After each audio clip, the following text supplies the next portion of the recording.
আমার বিয়ের পরে তৃতীয়বার যখন আপনাদের ভাইয়া আমাদের বাড়িতে গিয়েছিল তখন এই লেমন বরফিটা নিয়ে যায়। তো খেতে খুবই মজা। আমি প্রথমবার তখন খেয়েছিলাম, কারণ গ্রামে কিন্তু এগুলো অ্যাভেলেবেল পাওয়া যায় না। আমি কখনো ভাবি নাই যে এত সুন্দর এই মিষ্টিটা আমি নিজে বানাতে পারবো। প্রথমবারে কিন্তু একদম পারফেক্ট হয়েছে। তো আমি যেভাবে রেসিপি দিব সেভাবে যদি বানান আপনাদেরটাও কিন্তু একদম পারফেক্ট হবে। কিভাবে বানিয়েছি আমি A to Z দেখাচ্ছি।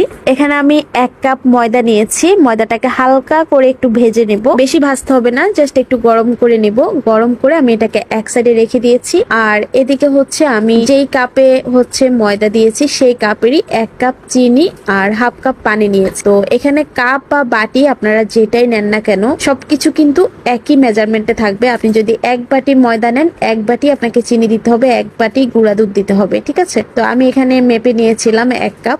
চিনির শিরাটা যখন রেডি হয়ে যাবে বুঝবেন কিভাবে, হালকা হাত দিলে দেখবেন যে একটু করে এটা আঠালো মনে হচ্ছে। হ্যাঁ, ওই সময় এখানে গুঁড়ো দুধটা দিয়ে দিতে হবে। গুঁড়ো দুধ দেওয়ার পরে এটা একটু দলা পেকে যেতে পারে, কিন্তু ভয় পাবেন না। এটাকে অনবরত নাড়তে নাড়তে কিন্তু দলাগুলো একদম ভেঙে যাবে। আর গুঁড়ো দুধটা ভালোভাবে মেশানোর পরে এখানে আমি ময়দাটাও দিয়ে দিয়েছি। ময়দা দেওয়ার পরে এটাকে ভালোভাবে নেড়ে চেড়ে মিশিয়ে নেব।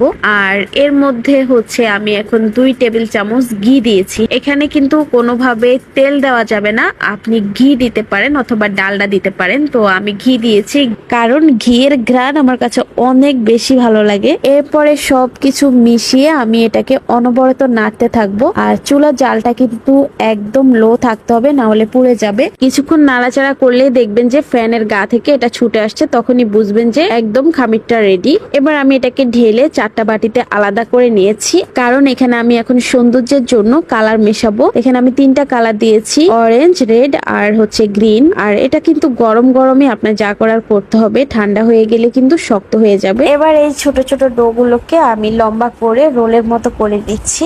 আর সাদা যে ডোটা ছিল সেটা হচ্ছে আমি হালকা করে রুটির মতো বেলে নেব, তবে একদম পাতলা করা যাবে না, একটু মোটা রুটি করতে হবে।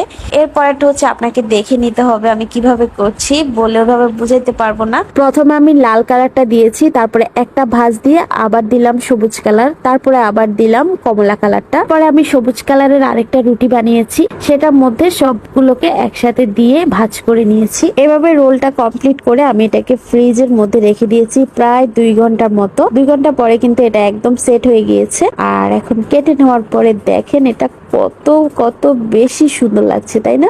আর এটা খেতেও কিন্তু অসম্ভব মজা ছিল, বাচ্চারা অনেক পছন্দ করেছে। আর আপনাদের ভাইয়া তো খেয়ে বলতেছে পুরাই দোকানের মতো হয়েছে, আর কিনে খেতে হবে না, এখন থেকে তুমি বানিয়ে খাওয়াবা। আপনাদের যদি রেসিপিটা ভালো লাগে অবশ্যই শেয়ার করবেন এবং বাসায় একবার হলেও ট্রাই করবেন। আল্লাহ হাফেজ।